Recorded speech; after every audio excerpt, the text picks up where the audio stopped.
and it was a blast. On the 485 hours of playtime that I had, I can confirm that Xenoblade is one of my favorite series of games. You have the classic and the most simple original, the incredibly weird but engaging 2, and the masterpiece that was 3. That without counting the 3 additional stories that came in the form of DLCs, or in this case, 1 additional story for its definitive edition. But covering this in a simple video is not something that I want to do, because I don't want to be that guy that does hour-long essays on YouTube, and believe me, there are a lot of those. So, to respect your time and due to this being a long subject, I'm going to divide this video in 3. 1 for each game and its DLC. But first, one word from our sponsor, Raid Shadow. No, okay, you know what? Actually, just kidding. Nobody actually plays that. And well, if you actually do play Raid Shadow Legends, come tell me, just let me eat my words, yeah, 100%. So let's not take too long in this intro and let's begin the video. I'm going to start, of course, with Xenoblade Chronicles 1. I'm going to play the definitive edition, because it's the only edition that I have, but even if I had any other edition, I will play the definitive edition because it just looks so good. I mean, don't get me wrong. I mean, Shulk has that PS1 Hagrid charm that is just mwah. Now, I know I'm a little late to the subject, but it's my YouTube channel and I do whatever I want, so deal with it. Now I want to cover the story first, but if you really want to see like a good summary of the story, go watch Chase Skip video. He did an amazing video covering the full story of Xenoblade Chronicles. Or if you want to watch it way faster, you can watch Flynn's video, where he basically summarizes the whole story in 50 seconds. But if you are still here and you think I'm annoying because I haven't even started the video yet, then yeah, I'm sorry. No, I'm gonna start now. Sorry about that.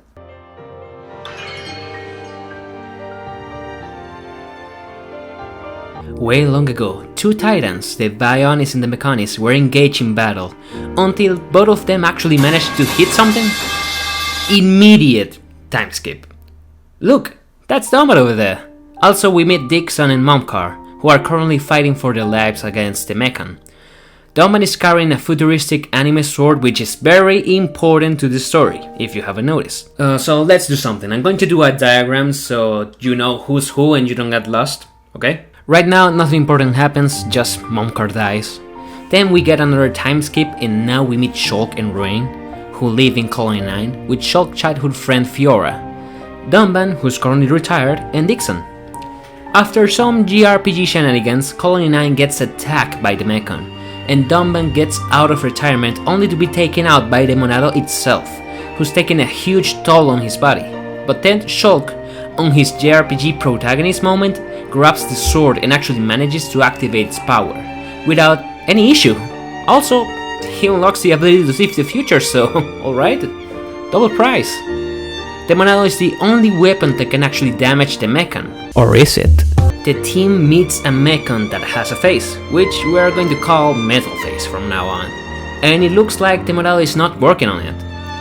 But the day is saved thanks to Fiora, who's forklift certified, and actually manages to... oh, wait, nope, she's dead.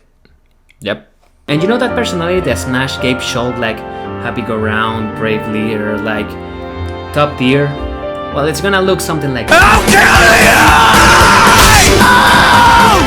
And our hero's quest begins. Shulk and Ryan embark on an epic adventure, and Dumble also will embark with us, but just later the game has declared that you're not ready for him yet. We meet Juju, whose only role in this is to give Charla a reason to be part of your party. We fight One-Face Mechon and actually manage to defeat it, only to be ambushed by a pack of more Mechon led by Metal Face. Remember? The guy that killed Fork Certified Fiora? Yep, that guy. So, of course, Shulk goes, "'Cause those words will be your last!" But hey, that's Dumbo over there. He's here to help and, well, he did so. Great. Moving on. Cut a little bit ahead and now we're seeing bird people fighting with a dragon / biblically accurate angel. One of those bird people is called Melia, and thanks to Shulk's spoiler vision, we'll learn that she's going to be important to the story. They find Melia and Charlie's like, if I shot her, I can cure her, which is just the funniest thing if you think about it. Heck, even Rain is shocked by this statement. So Shulk goes to look for the crystal, but finds that other guy from Neon Genesis Evangelion, who in this world is actually called Alvis. And another one of those dragon / biblically accurate angels, but just smaller, and now they're more. And now we know that they are called Teletia. After that shenanigan and some other fights, Melia is finally healed, and we go to the Nopon village, where we meet Ricky, who's facing crippling death, but can be pardoned if they defeat the Teletia that defeated Melia's old group, remember? So with interests aligned and a full party, the fight with the Teletia is on, and they actually managed to defeat it. Now to our next destination to understand Shulk's vision. The party goes to Arid Sea to reach Alcamoth, the imperial capital of the Bear People, who, actually right now we learned that they are called High Entia. The current emperor and Melia's dad sends Melia to the High Entia tube so she can pass a trial to become the empress to the High Entia. Her totally not evil stepmom is planning an evil scheme to assassinate her, but the assassin that is actually Melia's step-sister Diarrhea fails to do so, so I guess everything ended okay at the end, and nothing actually happened. Okay. And after those events, Alvis shows the Emperor a vision where he dies, and the king is like, well, I guess it's time, I guess it's my time now. Now the next destination for is Prison Island, where we meet Sansa, who was the creator of the Monado. He unleashes Shulk's Monado's full power before dying. And well, talking about dying, the Emperor dies too, just like expected, so guess mission accomplished? Okay.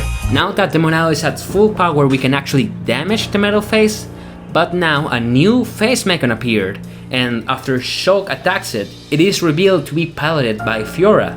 Gasp. After they leave, the party decides to look for answers, so they decide to go to the Mechanis. Moving through Balak Mountain, the party meets up again with Fiora. Listen, if nothing else, you must remember your family. That's Dunban over there.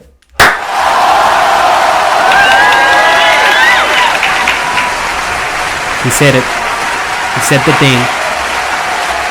The reunion gets interrupted by the face mechan who's revealed to be Momkar. There were signs to it, not gonna lie. After that fight, our team reaches the Mechani's sword and the entrance to the base of the mechan. There, they fight with Momkar again and actually manage to defeat it. Dunban wants to kill him, but God takes the last laugh and smites him. So, yeah, bad luck, Dunban. Alright, the big bad is defeated. We are most likely reaching the end of the game by now, right? Why are we still here?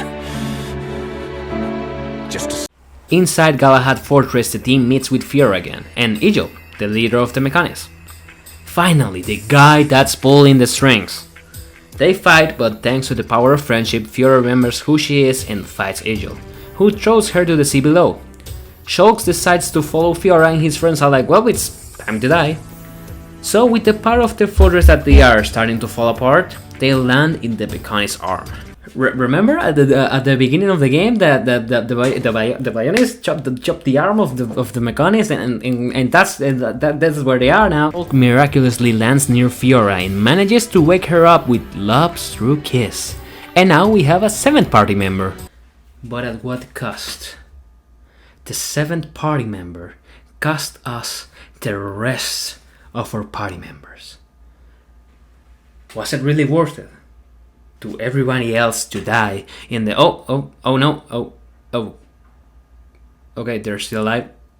They're still alive. Our heroes find the Machina, the peaceful species side of the Mechan, and we learn that actually way long ago the Mechan and the Machina worship Mayneth, and the giants worship Sansa. And there was no actual conflict, they lived in peace. But Sansa didn't want that. Sansa tricked one of the giants and started a full war against the Mechan. Egil never forgot that, and now we're here. The team has a little conflict over the whole situation, so they go and confront Egil, and one last final stand against the Mechan leader. While fighting, Shulk actually manages to talk no jutsu his way out, and now Egil wants to change his way. Actually, a pretty happy ending, and now everyone can live in peace. What the hell? Is back. Inside Fiora, and then she gives her summon against Fiora, who's actually main it, and the mechanism is gone.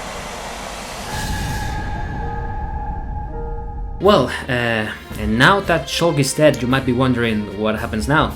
Well, there's a little bit of exposition here and there, like the Telethia are actually the ancestors of the High Entia, and they're just need to like elevate the levels of Ether so they can go back to being Telethia, and that's actually what's happening now. With that exposition out of the way, we learn that Shulk is in limbo, with Alvis just giving him some riddles to solve before being revived.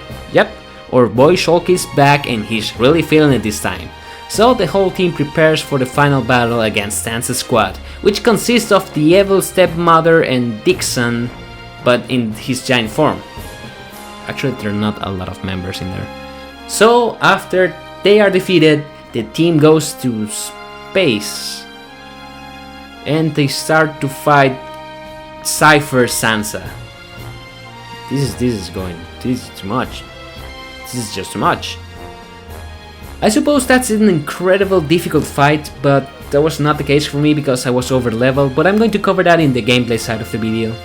So the team fights Sansa, Shulk gets the true Monado, which is actually Alvis, defeats Sansa, and now Alvis shows us how the world was made. Just because. So basically we have Klaus and Galea, who are mained in Sansa before joining the gods. Klaus basically went insane and just decided to create a world, and that's pretty much where we are now. And remember to keep this in the notes, because this is important for the following games. And now, our chart of characters is complete. Again, this connects with a lot more, so I'm going to keep it for the future. So after showing Shulk the past, Alvis tasks Shulk to decide the fate of the universe, which Shulk uses to eliminate the Bionis and the Mechanis, so everyone lives in peace, and Fiora even got her old body back. With that, the story of Xenoblade 1 comes to an end.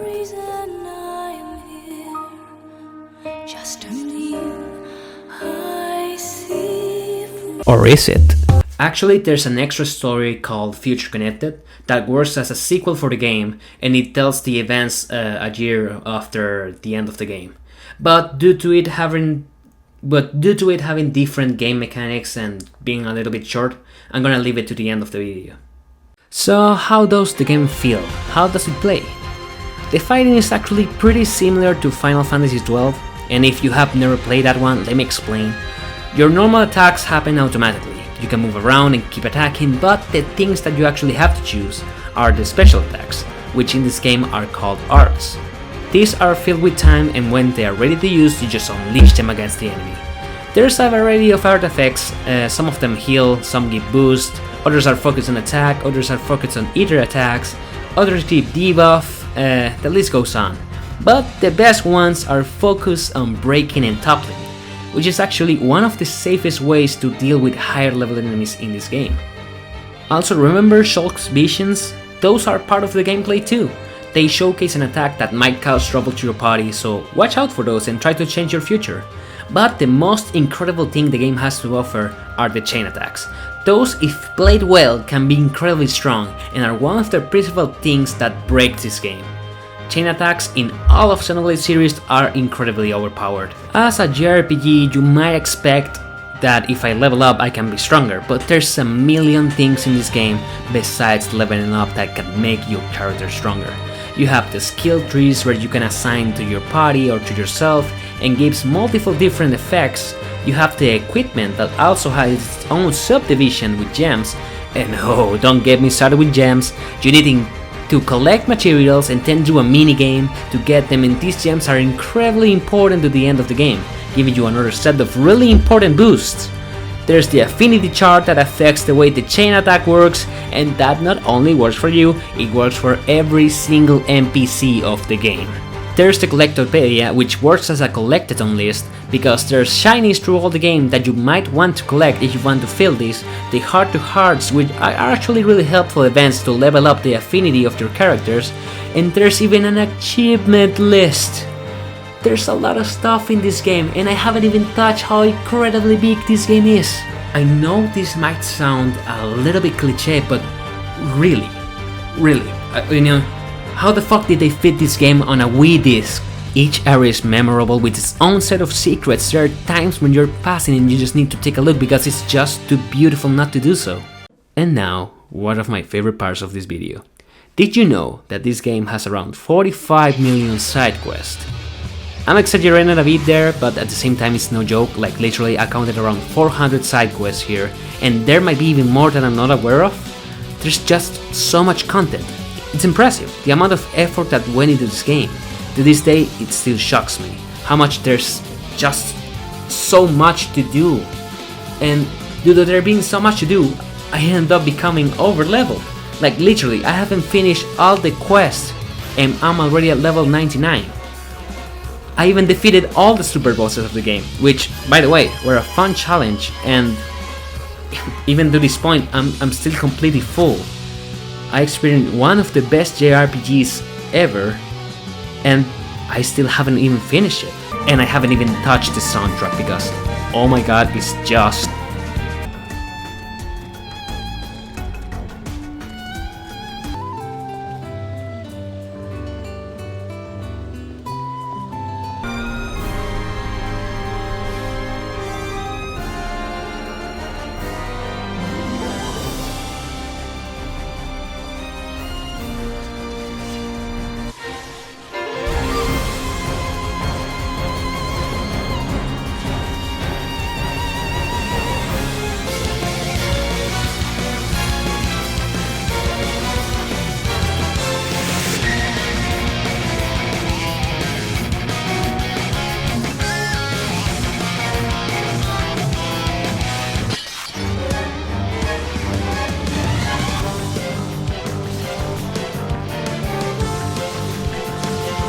So after 125 hours of playing this game, I still haven't fully explored it yet.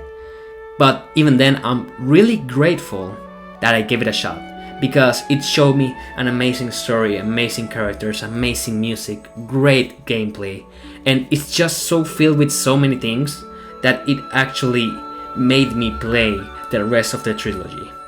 But this is not the end of the video, hold on, there's still one more thing that we need to talk about, and it's future connected. So let's go with the story and the gameplay.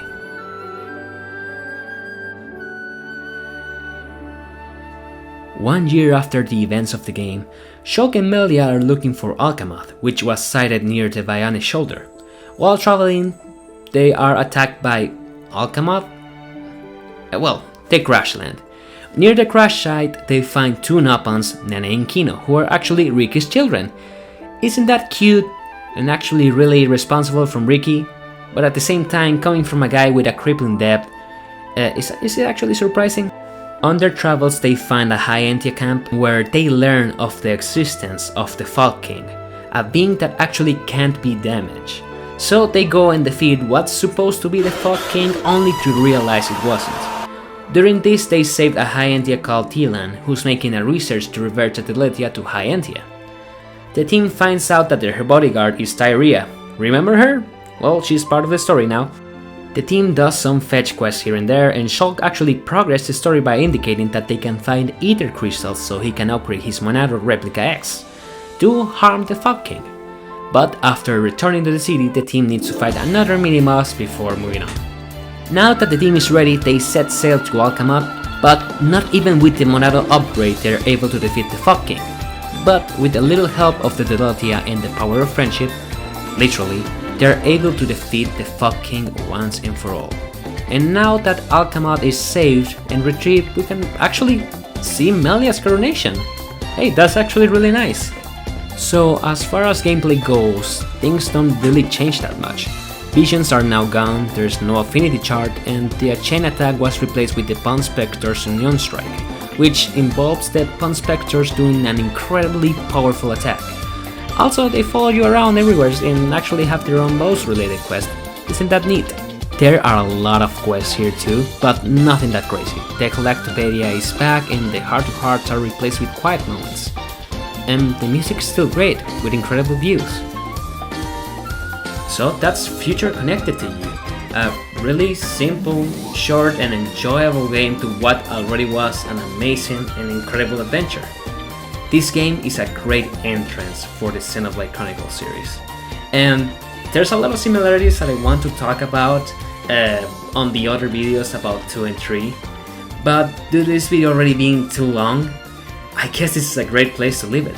Xenoblade Chronicles 1, this definitive edition, is one of the greatest adventures that I had the pleasure to experience, and I'm glad the game received the attention it deserved, because I really love all the game has to offer, and with the addition of the other 2 games, I really believe this is one of the best trilogies I have ever played. So, decide, Shulk. Will you walk the path laid out by Zanza, or will you walk a new path?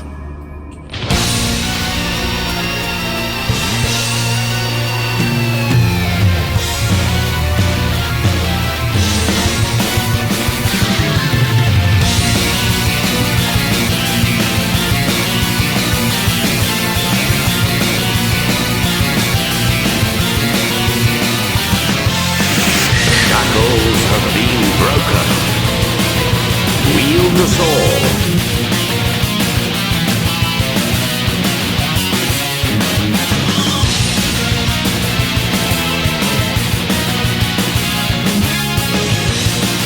This isn't what I want!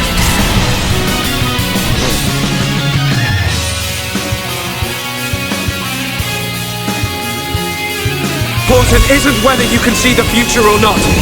It's the will to make a choice, and the strength to seize your destiny.